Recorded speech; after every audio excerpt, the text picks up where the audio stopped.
In the north, they thought they knew all there was to know of war. Until the War of the Rift. While the Southern King hid, warm in his keep, the Darkwings cut their bloody trail from frozen north to winter's edge. Alone, the Warden and his small garrison turned their whiskers to the icy wind. At the end of hope, in a last barrage, they wiped Batkind from the land and memory. With no sign of the Darkwings' return, in time, few believed them little more than a fairy's tale. But at Mount Cauldron, time had been all they needed. An old enemy claws free of their icy tomb and hungers for vengeance. But not all is lost. King Rattus brings north a cause for hope. A bastard prince, placed in the paws of the Warden of the Wastes to raise as his own. A secret of blood never to be told. Now, fate calls for a hero in a murderous screech. And one young rat will answer.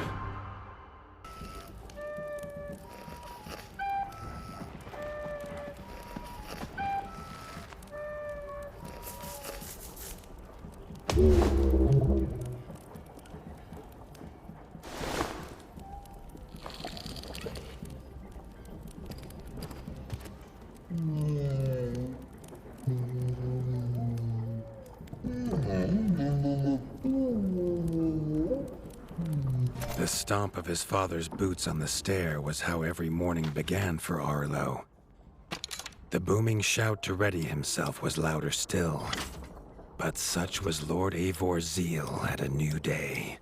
Dawn was breaking over winter's edge, and Arlo was yet to miss one.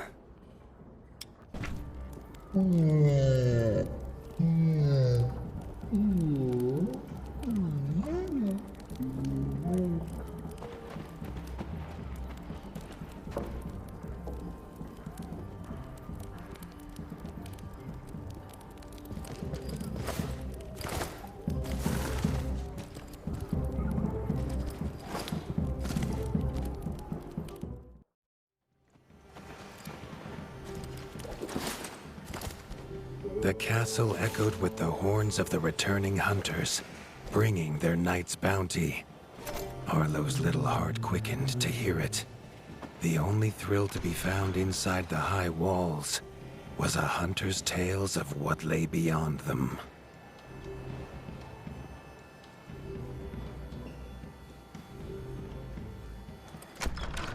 Arlo tells himself it's a good life here in Winter's Edge. The bustling of contented ratfolk, the crisp mountain air, and without the endless scourge of frogs the southerners suffer. Why should he want for more?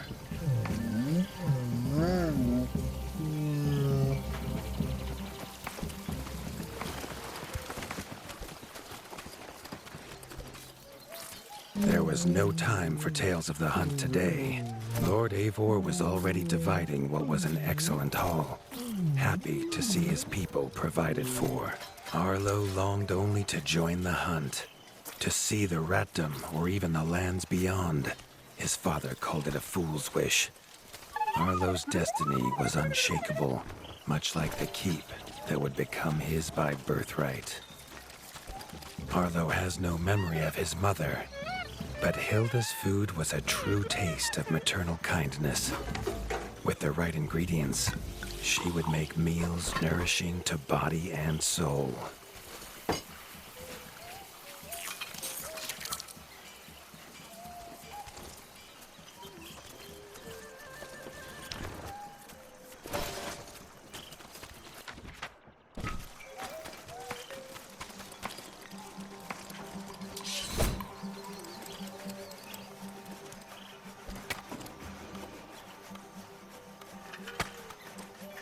Chief Mason Leaf was the rat Arlo most admired. As younger brother to Lord Eivor, his carefree uncle never faced the burden of being Warden of the Wastes. With walls this strong, his duties were light, leaving him plenty of time for his nephew. Krunk was a rat's rat, with no interests beyond his forge. If you have the parts, this Mastercraft's rat can make armor and weapons that would see off a sky scorcher bite, or so he claims. Arlo wondered how well they'd do against something that wasn't a myth.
The hunters had brought unwelcome news.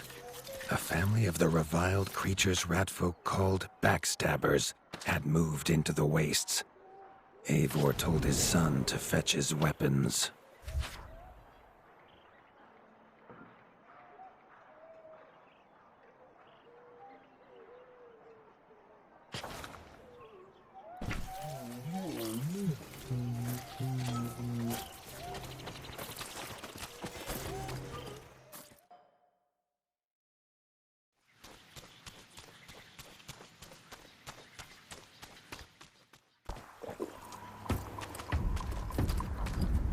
His father had no explanation for suddenly taking Arlo on a hunt.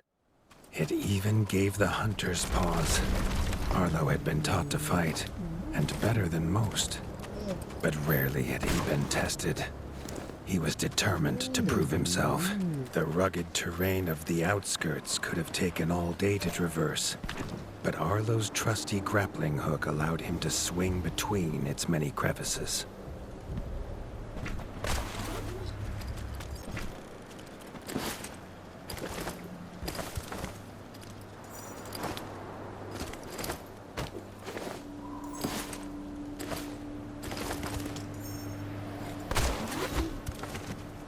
Arlo liked the feel of a sharp axe cutting through the vines. The wilds were part of his home, and nothing in them would frighten him. The famous frostberry bushes of the wastes were in full fruit already. Their juice made a healthy tonic, though Lord Eivor preferred them fermented. His father was a sturdy rat, built for strength, not speed. So Arlo found it curious that he challenged him to a race. The prospect of the hunt had filled Lord Eivor with a vigor that his son had not seen in years, or at least since breakfast.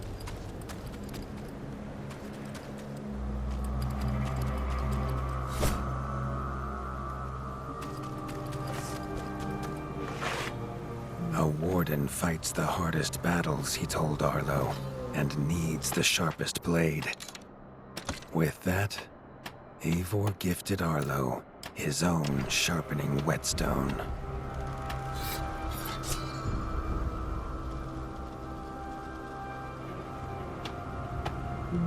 Whether these beasts were named for their spines or for some past unforgivable deed, no rat knew. Either way, Arlo was about to find himself at the pointy ends of this brood. Even young backstabber red attacks were brutal, but a well-timed dodge would see Arlo escape unscathed.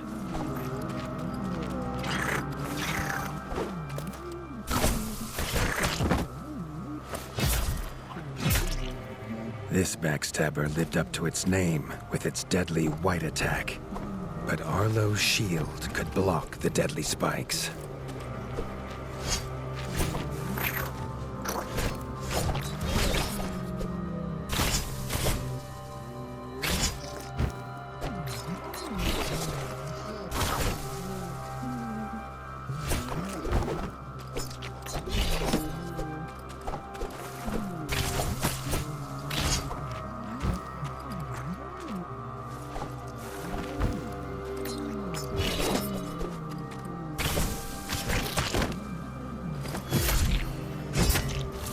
This young one used vicious yellow attacks.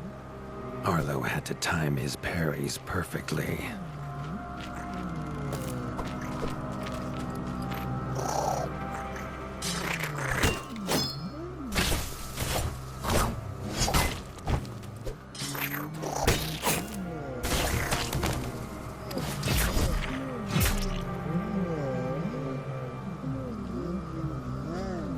This mother had left her young to fight alone, but the same could not be said of Lord Eivor as he leapt to his son's side.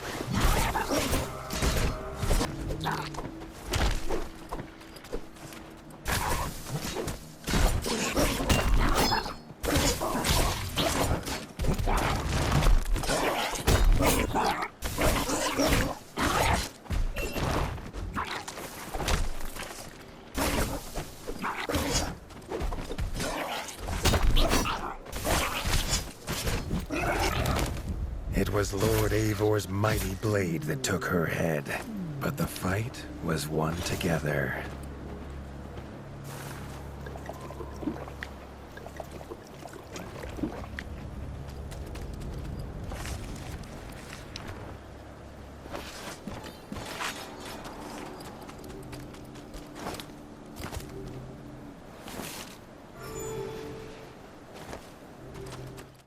Arlo basked in his father's pride, almost as warm as at the fire inside Winter's Edge.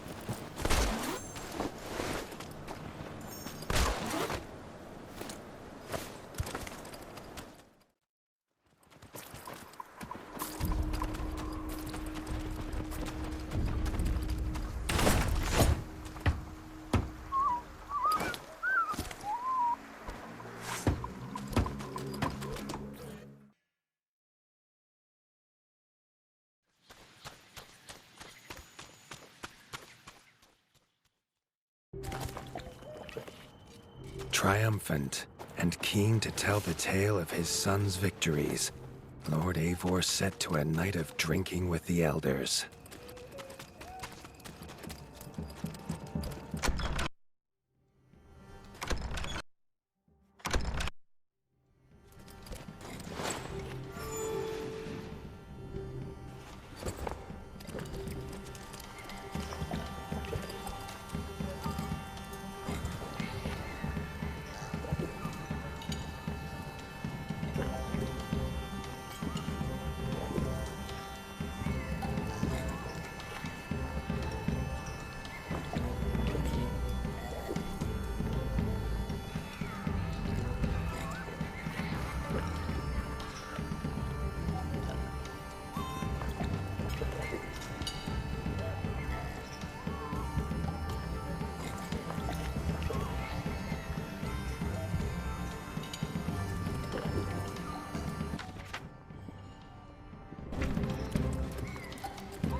Arlo was reluctant to return to his bed, wondering how long he must wait to hunt again. The booming footsteps that woke him this time were nothing like those of his father.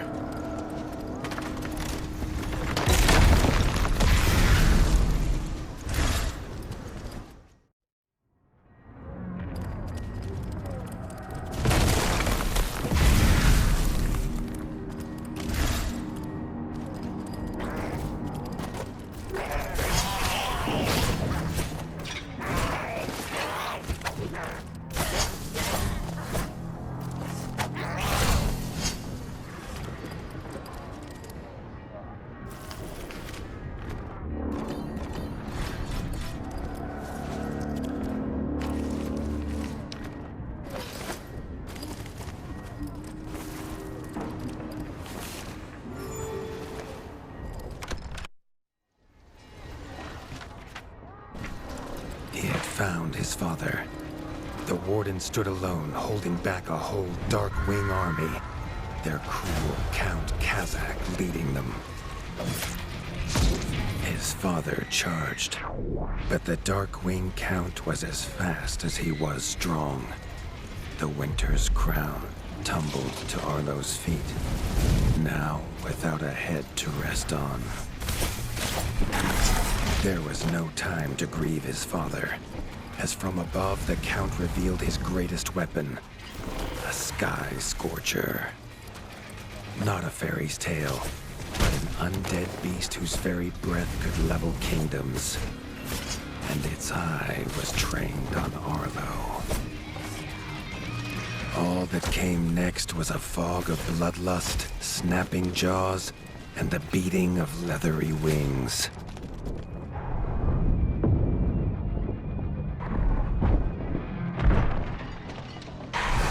But there could be no victory.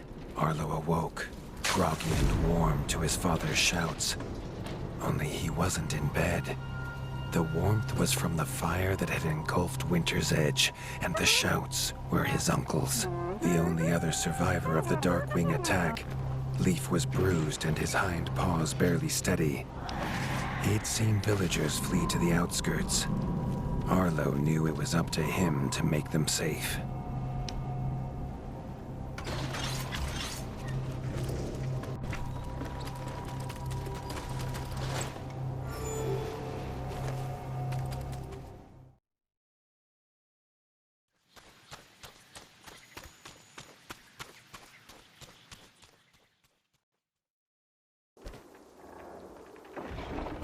He'd know these anywhere. Krunk's smithy hammer and Hilda's chef's knife. Arlo wondered why they would leave them here.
With the attack at Winter's Edge, no hunters had come to check their traps.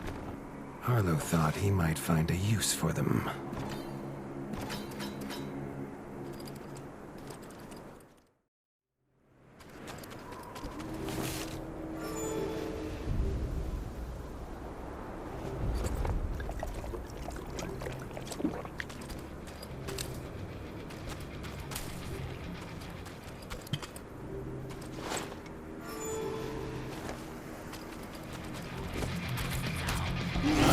Had found the reason his friends had fled.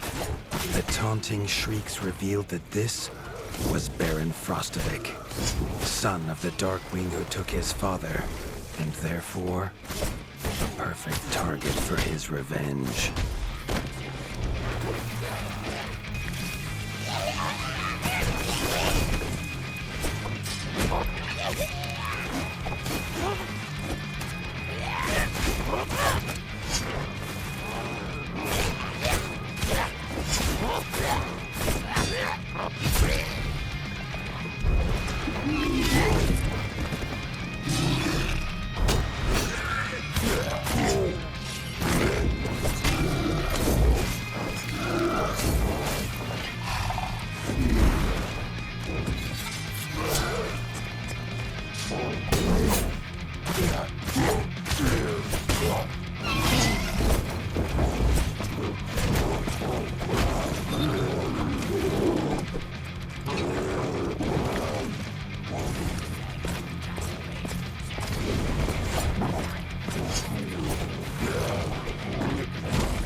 frostbitten. But seeing what had been inflicted on Hilda and Krunk, Arlo's need for vengeance was only growing.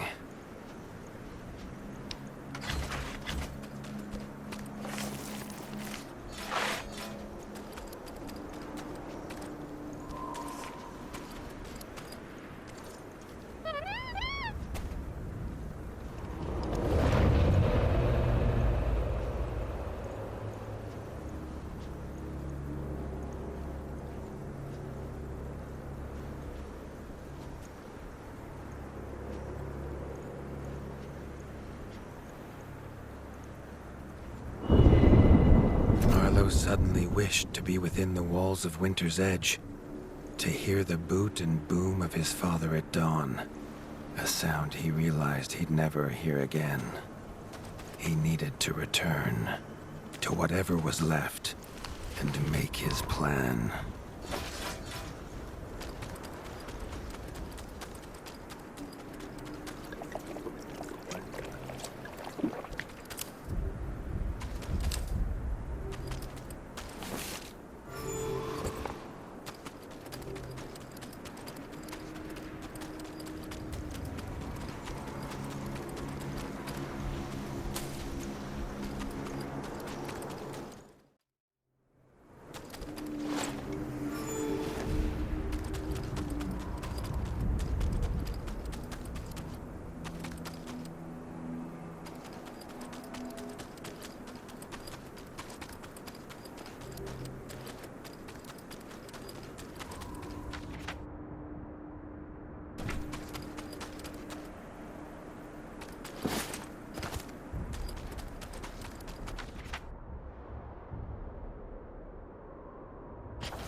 Spent from his journey, Arlo fell into his father's chair, the one thing still standing in the ashy ruin.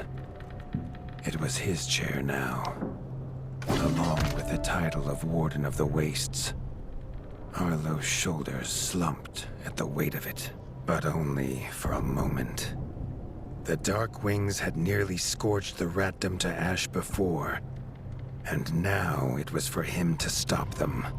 He was going to rebuild Winter's Edge, a beacon of hope from which to drive back the shadow.